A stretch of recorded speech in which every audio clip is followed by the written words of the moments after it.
형님들, 여기 종목 하나가 있다고 해볼게요. 불과 3개월 전까지만 해도 하루 거래량이 몇만 주밖에 안 되고 주가는 2,000원에서 3,000원 사이를 1년 내내 기어다니던 회사였어요. 이름을 들어본 사람도 거의 없고 게시판도 조용하고 시장에서 관심을 받는 종목도 아니었습니다. 그런데 어느 날 갑자기 이 회사가 인공지능 사업에 진출한다는 뉴스가 하나 나와요. 그때부터 주가가 이상할 정도로 움직이기 시작합니다. 3,000원이던 주식이 일주일 만에 6,000원이 되고 한 달도 안 돼 15,000원까지 올라가요. 불과 몇 주 만에 5배가 된 겁니다. 평소 몇만 주에 불과하던 거래량도 갑자기 하루 수천만 주씩 터지고요. 조용하던 종목 게시판에는 이런 글이 넘쳐나기 시작합니다. 이거 10배 간다. 지금 안 사면 평생 후회한다. 세력이 아직 물량 안 털었다. 형님들이 이런 종목을 눈앞에서 보면 마음이 흔들릴 수밖에 없어요. 내가 모르는 사이에 진짜 큰 변화가 생긴 건가 싶고 지금이라도 올라타야 하나 싶잖아요. 그런데 바로 여기서 질문을 하나 던져봐야 합니다. 이게 정말 회사가 달라지면서 시작된 새로운 성장일까? 아니면 누군가 비싼 가격에 물량을 넘기려고 만들어 놓은 덫일까? 오늘은 이 둘을 구분할 때 어떤 신호를 봐야 하는지 말씀드릴 겁니다. 내가 보고 있는 종목이 진짜 성장주인지 아니면 세력이 가격을 만들고 있는 작전주인지 100% 맞힐 수는 없어도 최소한 위험한 냄새를 맡는 방법은 있거든요. 오늘 이야기만 끝까지 들어보시면 남들이 오른다고 떠들 때 무작정 따라 들어가는 대신 한번 멈춰서 확인해야 할 기준이 생기실 겁니다. 지난번에는 세력이 개미 물량을 받아내고 주가를 끌어올리고 사람을 끌어들인 뒤 빠져나가는 과정을 말씀드렸잖아요. 오늘은 거기서 한 발 더 들어가서 실제 종목을 볼 때 어떤 흔적을 확인해야 하는지 정리해 볼게요. 본격적으로 시작하기 전에 구독과 좋아요 그리고 하이프까지 한 번씩 부탁드리겠습니다. 작전주를 의심할 때 볼 수 있는 신호는 크게 7가지입니다. 이 가운데 한두 개만 보인다고 무조건 작전주라고 단정할 수는 없어요. 하지만 서너 가지가 한꺼번에 겹치고 회사가 그 이유를 제대로 설명하지 못한다면 정말 조심하셔야 합니다. 첫 번째 신호는 회사 덩치가 지나치게 작다는 겁니다. 세력 입장에서 생각해보면 이해가 쉬워요. 아무리 큰 돈을 가진 세력이라도 삼성전자처럼 시가총액이 수백조 원인 회사를 마음대로 움직일 수는 없습니다. 수백억 원을 넣어도 전체 거래 규모에 비하면 티가 거의 안 나니까요. 반대로 시가총액이 몇백억 원이거나 천억 원에도 못 미치는 작은 회사라면 이야기가 달라져요. 유통되는 주식 수까지 적으면 수십억 원, 수백억 원의 자금만으로도 가격을 크게 흔들 수 있습니다. 그래서 과거 작전 사건을 보면 시가총액이 작고 거래가 뜸한 소형주가 자주 등장해요. 물론 작은 회사라고 다 작전주인 건 절대 아닙니다. 작은 회사 중에서도 기술력과 성장성을 갖춘 곳은 분명히 있어요. 다만 이름도 생소하고 시가총액도 작고 거래량까지 적은 종목이 갑자기 폭등한다면 좋은 회사인지부터 보기 전에 누가 이 가격을 만들고 있는지 한 번쯤 의심해야 한다는 겁니다. 그리고 시가총액만 보지 마시고 실제 시장에 풀려있는 유통 주식 수도 같이 보셔야 해요. 최대 주주와 특수관계인이 대부분을 들고 있어서 유통 물량이 적다면 작은 자금으로도 주가가 훨씬 쉽게 움직일 수 있거든요. 두 번째 신호는 평소 조용하던 거래량이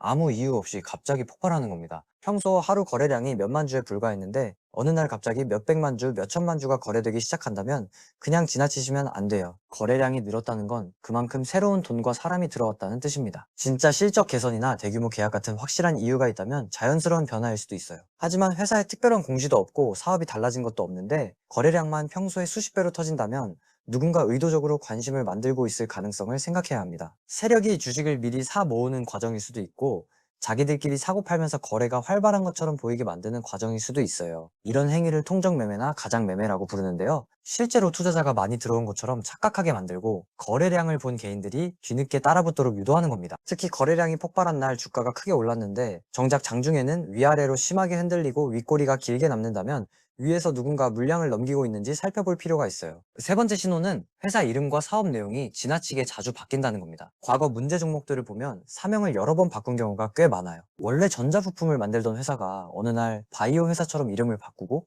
몇 년 뒤에는 2차 전지 회사처럼 바뀌었다가 다시 인공지능이나 로봇 이름을 붙이는 식입니다. 회사의 핵심 기술과 매출 구조는 크게 달라지지 않았는데 시장에서 인기 있는 테마에 맞춰 간판만 계속 갈아 끼우는 거예요. 사업 목적을 바꾸는 방식도 비슷합니다. 금융감독원 전자공시를 보면 회사 정관에 어떤 사업을 할 수 있는지 적혀 있는데요. 원래 화장품이나 유통을 하던 회사가 갑자기 인공지능, 가상자산, 신재생 에너지, 2차 전지 소재, 로봇 사업을 한꺼번에 추가하는 경우가 있어요. 그 사업에 필요한 인력도 없고 기술도 없고 투자 계획도 뚜렷하지 않은데 이름만 먼저 올려놓는 겁니다. 이런 회사는 실제 사업을 하려는 것보다 테마의 편승의 주가를 띄우려는 게 아닌지 의심해봐야 해요. 관심 있는 회사가 있다면 현재 이름만 보지 마시고 과거 상호 변경 이력을 한번 찾아보세요. 사명을 바꾼 이유가 합병이나 사업 재편처럼 납득할 만한 것인지 아니면 유행이 바뀔 때마다 이름만 따라 바꾼 것인지 보는 겁니다. 네 번째 신호는 회사 실적은 계속 나쁜데 주가만 혼자 날아가는 겁니다. 정상적인 주가 상승이라면 어느 정도 근거가 있어야 하잖아요. 매출이 빠르게 늘거나 적자 회사가 흑자로 돌아서거나 대규모 수주가 생기거나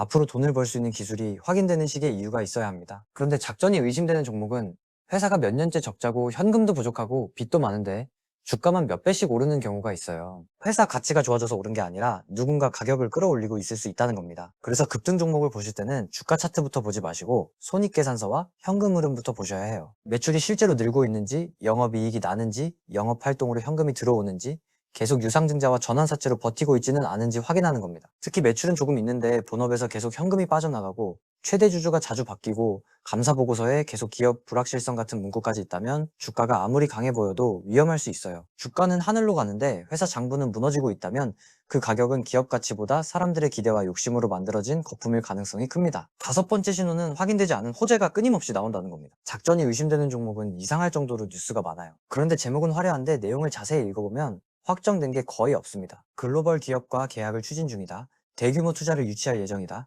신기술 개발을 검토하고 있다. 해외 진출을 협의하고 있다는 표현이 반복돼요. 여기서 형님들이 보셔야 할 단어가 바로 추진, 예정, 검토, 협의입니다. 아직 계약서에 도장을 찍은 것도 아니고 실제 매출이 발생한 것도 아니고 상대 회사가 공식적으로 확인해 준 것도 아닐 수 있어요. 진짜 중요한 계약이 체결됐다면 대부분 전자공시의 계약 금액과 상대방, 기간, 최근 매출액 대비 비중이 나옵니다. 그런데 공시는 없고 회사 보도자료나 출처가 모호한 기사만 반복된다면 내용을 그대로 믿으시면 안 돼요. 더 의심스러운 건 이런 뉴스가 주가가 꺾일 때마다 절묘하게 나온다는 겁니다. 주가가 조금 밀리면 새로운 사업 뉴스가 나오고 또 관심이 식을 만하면 다른 기업과 협의 중이라는 뉴스가 나와요. 확정되지 않은 기대를 계속 던져서 기존 주주가 팔지 못하게 만들고 새로운 투자자를 끌어들이는 방식일 수 있습니다. 그래서 호재 뉴스를 보면 제목보다 공시가 있는지부터 확인하셔야 해요. 상대방이 실제 존재하는지, 계약 규모가 회사 매출에 의미가 있는지, 돈이 언제 들어오는지까지 보셔야 합니다. 여섯 번째 신호는 단톡방, 리딩방, 문자, 유튜브에서 특정 종목 추천이 동시에 쏟아지는 겁니다. 세력이 주가를 어느 정도 올려놨다고 해서 그 자체로 돈을 번 건 아니에요. 자기들이 가진 주식을 더 비싼 가격에 사줄 사람이 들어와야 실제 수익을 확정할 수 있습니다. 그래서 마지막 단계에서는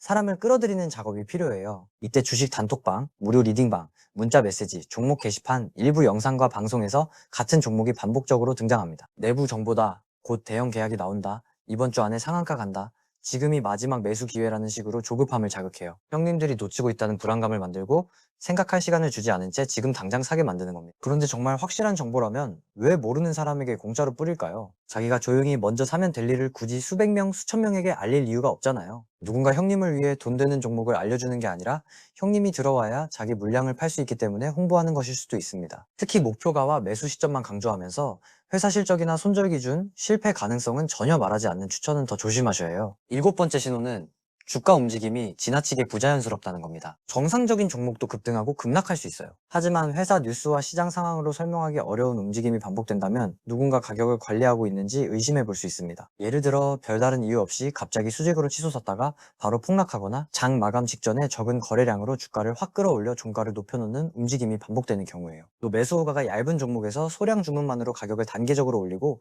개인들이 따라붙으면 위에서 큰 물량을 던지는 모습이 나타날 수도 있습니다. 상한가 근처에 대량 매수 주문을 쌓아놓고 사람들이 안심하게 만든 뒤 주문을 갑자기 빼는 경우도 있고요. 차트만 보고 세력 여부를 확정할 수는 없지만 거래량과 호가, 윗꼬리, 종가 형성 과정이 계속 이상하다면 적어도 정상적인 장기 투자 종목처럼 접근해서는 안 됩니다. 지금까지 7가지 신호를 말씀드렸어요. 시가총액과 유통 물량이 지나치게 작다. 평소 조용하던 거래량이 이유 없이 폭발한다. 회사 이름과 사업 목적이 유행에 따라 자주 바뀐다. 실적과 현금 흐름은 나쁜데 주가만 급등한다. 확정되지 않은 호재가 반복적으로 나온다. 단톡방과 리딩방에서 같은 종목 추천이 쏟아진다. 주가와 거래량 움직임이 부자연스럽다. 이 가운데 서너 가지가 동시에 겹치면 무조건 작전주라고 단정하라는 뜻은 아니지만 적어도 투자하기 전에 훨씬 더 깊게 확인해야 한다는 뜻입니다. 그런데 형님들, 여기서 정말 중요한 이야기를 하나 해야 합니다. 이 7가지를 다 알고 있다고 해서 작전주를 100% 골라낼 수 있는 건 아니에요. 요즘은 예전처럼 허술하게 티를 내는 경우만 있는 게 아닙니다. 실적이 어느 정도 나오는 회사를 골라서 작업하기도 하고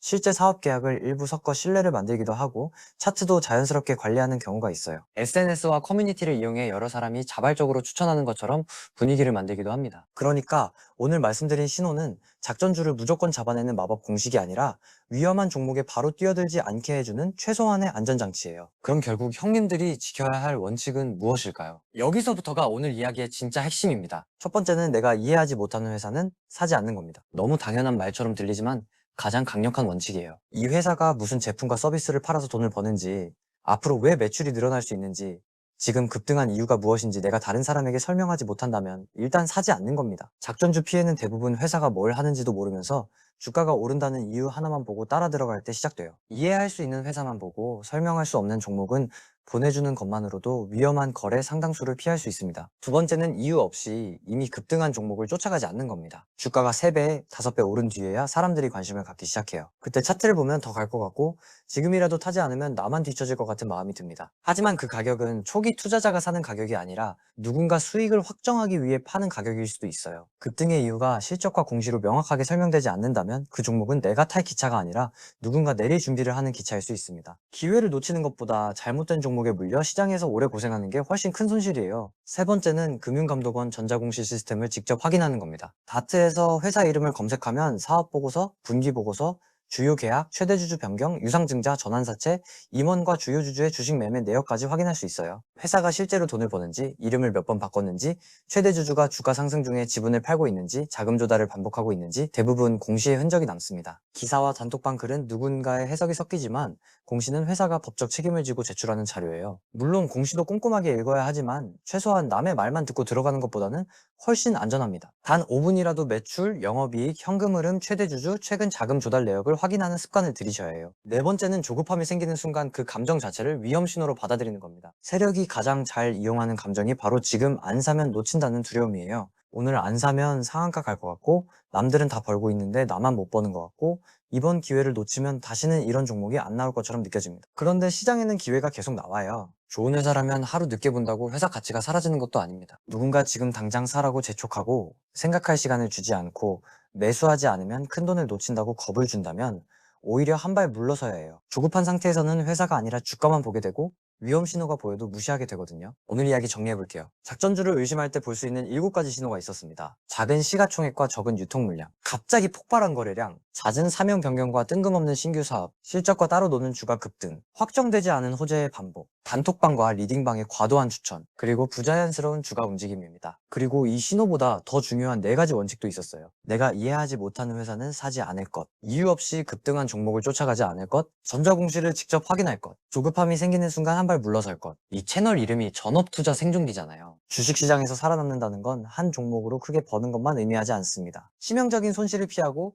다음 기회가 왔을 때 다시 투자할 수 있도록 내 자금을 지키는 게 더 중요해요. 작전주 한번 잘못 걸리면 그동안 여러 종목에서 어렵게 번 수익을 한 번에 다 잃을 수 있고 심하면 시장 자체를 떠나게 됩니다. 그래서 작전주를 피하는 건 수익을 내는 기술이기 전에 살아남기 위한 기술이에요. 처음에 말씀드렸던 3,000원짜리 주식이 한 달 만에 15,000원이 된 종목을 다시 생각해 볼게요. 이제는 단순히 5배 올랐다는 사실만 보시면 안 됩니다. 회사 덩치와 유통 물량은 어떤지, 거래량이 왜 갑자기 늘었는지, 회사가 실제로 돈을 버는지, 인공지능 사업이 공시와 계약으로 확인된 건지, 누가 계속 사라고 부추기는지 하나씩 따져보셔야 해요. 이런 확인을 거치고 투자하는 것과 오른다는 말만 믿고 따라 들어가는 건 정말 큰 차이가 있습니다. 주식시장에서 모든 위험을 피할 수는 없어요. 하지만 눈앞에 공개된 위험 신호까지 무시할 필요는 없습니다. 오늘 이야기가 형님들 계좌를 지키는데 조금이라도 도움이 됐으면 좋겠습니다. 다음에도 시장에서 오래 살아남는 데 필요한 이야기로 찾아올게요. 안녕히 계세요.